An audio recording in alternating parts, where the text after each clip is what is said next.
Hello Year 5 parents, welcome to a virtual secondary school admissions process meeting. Normally around this time of year we would meet in the hall at 5 o'clock and we would have a meeting about it. However, at the moment obviously we are not meeting up with anybody. So I thought I'd make this video for you and talk you through the usual thing that we would do. As ever, there is a COVID-19 warning though. The dates on here are the dates that we are told. However, there are obviously chances that it will change and things may end up being different from what we're going to say. However, I would think that the process will be mostly the same. So, here is the start. We are already into the registration period. The test is open and the website is www.medway.gov.uk/online admissions, and that website really runs through most of all this, so that's the one website you really need to go on to. You do need to make sure that you've made a user account for yourself, and it's really easy. If you've already got an older sibling who's already gone through this, and to be fair, you probably would have had to have made an account to register to come for a primary school. You've probably already got one anyway, but if you don't know what it is, don't worry, you can always make another one. So these are the different schools that we've got in Medway. So we've got some selective schools on the left hand side there. You can see Chatham Grammar for Girls, Fort Pitt, Holcombe, which used to be Chatham Grammar School for Boys, Rainham Mark, St Joseph Williams Mathematical School, and the Rochester Grammar. And then also on the right we've got the non-selective schools.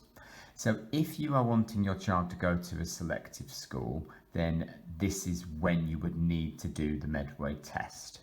If you do not want your child to go to a selective school, then obviously you'll be fine.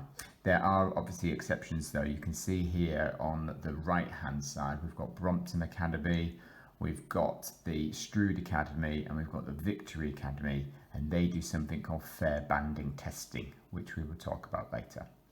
And then you've got until Monday the 29th of June to register for the Medway test. That's a little bit earlier than normal actually, by a couple of days, but you've obviously got plenty of time to do that. So grammar schools, selective schools. They are aimed to have the top 23% of children, and then they do allow a 2% gap for anybody to go through on appeals. So that's what it means. The Medway test is for Medway schools only. So if you are thinking about going for a Kent school because of where you live, then you would need to do a separate Kent test.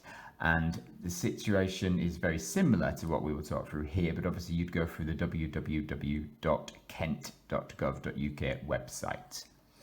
So the big decision is whether or not you go for a grammar or a non-grammar. And that is completely up to you. It is parental choice. As we said earlier, it is for the top 25% of pupils, so you will know how well your child does academically and where they would thrive. So where would they really enjoy it? Would they love to go to a school that's very academic, or would they rather have a wider range of different subjects and enjoy? So you will know from the school assessments, although obviously we're going back a little bit now, whether or not your child was exceeding in the core subjects of English and maths. And if they were, that would be a good indication that maybe they would do really well and really enjoy a grammar school system. It is your choice though, but I do strongly recommend that you talk to your child about what they would like to have a go at doing, because there is a lot of pressure at grammar schools. Lots of people have gone on in life and succeeded and did not go to a grammar school, and vice versa. So it is not the be all and end of anything, but it's whether or not your child would thrive there. Now we will do familiarisation exercises in the school so they get used to it, but schools cannot prep or tutor the children. Now I know some schools are a bit sneaky and they do, however that is actually against the rules and they should not. On September the 7th, secondary applications open, and it's again through that same website of medway.gov.uk, and that's where you start to choose where your secondary school, which ones you would want. If you had gone for the Medway test by that point, the children would be tested on those two dates, Tuesday the 15th and Wednesday the 16th. And they do that in school in hours. We always have them in school because then they know exactly where they are, and it will be a bit more familiar for them. And COVID-19 warning, we don't know how that will obviously run at the moment. We've got small bubbles around the place, whether that will be for Medway test or maybe we may end up doing it in the hall or somewhere a bit unusual, but we will obviously try and make it as normal for the children as we can. The Medway test consists of an extended writing exercise and a maths paper and a verbal reasoning paper. The writing, the maths, they'll be used to. The verbal reasoning is something we don't really teach in schools. So that would be something that would be unusual for your child to see.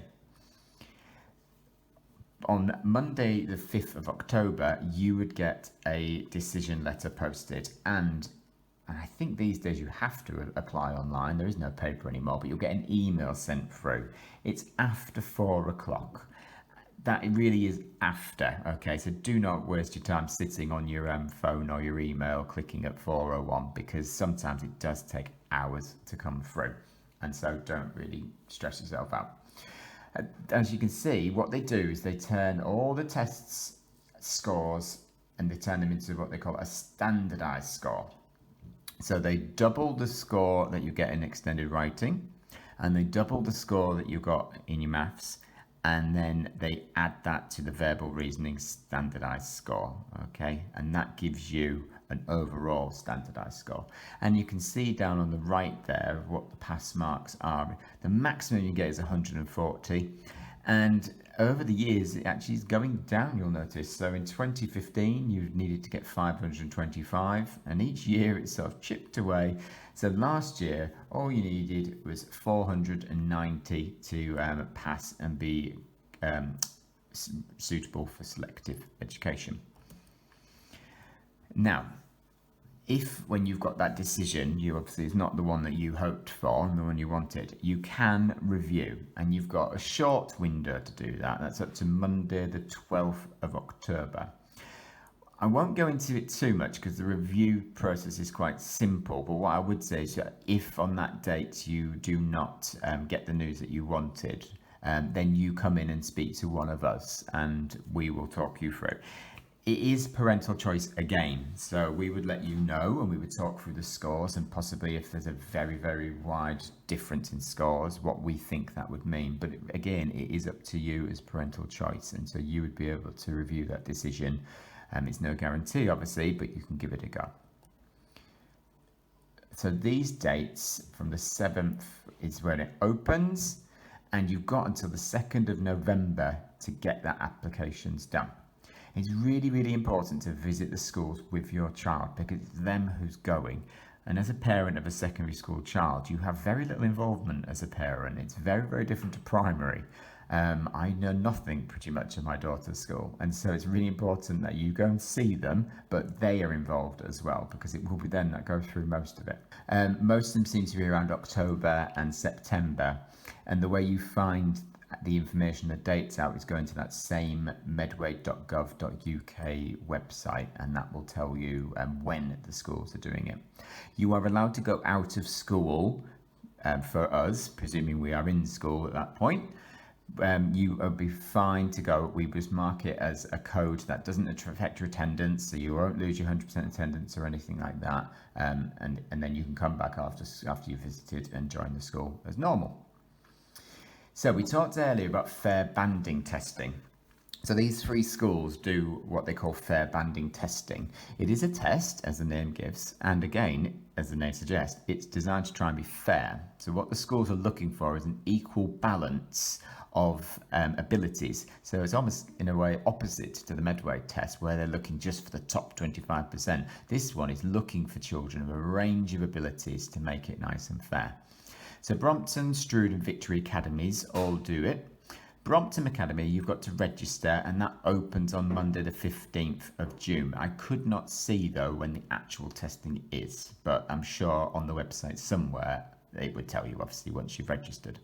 Strood Academy, their dates are the 12th of September, the 7th of October and the 10th of October, and you would need to register for that too. And then Victory Academy, their date is Saturday 26th of September and Saturday 24th of October. And again, you need to register, and they've got their register closing dates there. You must contact them all directly. It's got nothing to do with us, and they all need to be registered, or else you won't be able to do it. And if you have not done the fair banding test, you won't be able to go to that school. So, onto the process of actually choosing the schools. When you go onto that same medway.gov.uk website, you will have the option of putting up to 6 schools. Now, it's really important to put 6, although you will have your favourites that you really want the child to go to, and you might want none of the others really. It is really, really key to do that. If you do not put as many as you can, they can send you to any school. So if your number 1 choice is full and you've not put anything else, then they've got nothing else to go on. So they will just send you to the nearest school that has got a space. And nearest could be all the way over in Rainham or somewhere in Medway. So it just has to be a Medway school that's closest to you. So that's why it's really, really important to do that. Do not just put the same school repeatedly. They'll just ignore that. What they then do is that they would rank your application just like they came to primary school with their criteria, and they sort that one out. Now, it's really important at this point as well to use the correct address for where your child spends the majority of the school nights. So school nights are Sunday, Monday, Tuesday, Wednesday and Thursday. And so where do they mostly spend their school nights if you've got a split family? There is no point lying about it. If they find out, you will lose your place, and that's that. You know, you won't get that school. So just really be careful upon that. So this is the criteria of what they use to sort the different children out and put them into a ranked list. So looked after children, or previously looked after children, get the first selection, and then sibling links are usually right up there. Health reasons, but it has to be a real health reason of why that school would be the best for your child. Some schools have what we call a residency and access area, which is strange process really, but what they're doing is they're trying to target certain areas to get children from there. So you can see that those schools there are the ones that have that access area. The next criteria is how close it is to you, and then obviously the score of your grammar test. So if you are looking at selective school, what your score was. So that's how they sort it out. You don't have any choices in it, you can't control it, it is what it is, and they will sort it out. On Monday, the 1st of March, is National Offer Day, and the emails again are sent to you after 4 o'clock. You will receive an offer for one school, and it'll be the one highest on your preference list which you're eligible for. So it's not always going to be the highest one. So in 2019, 76.27% got their first preference school, which is quite good percentages really, I suppose, you know, 3/4. 93.61% got a school on their list. So again, good odds. However, that obviously means that 6-point-something% of parents got a school that was not even on their list. So there is that little tiny element, but let's not worry about that. The odds are in your favour that you will get a school on your list. And as I said earlier, if they're unable to offer your preferred school, they'll offer you just the closest school. So your first option really is accept the place. We would always recommend, even if you're unhappy about the allocation, accept the place and then go on to the waiting list for another school, and you can go through the appeals list. But if you don't accept the place, then your child does not have a school at all, and that's not good. As I said, once again, you can appeal the schools, and we will help you talk you through that and explain what we can do. And so here is the key dates, all the way from where we already are in June, all the way down to into December 2021, where they reallocate any spaces.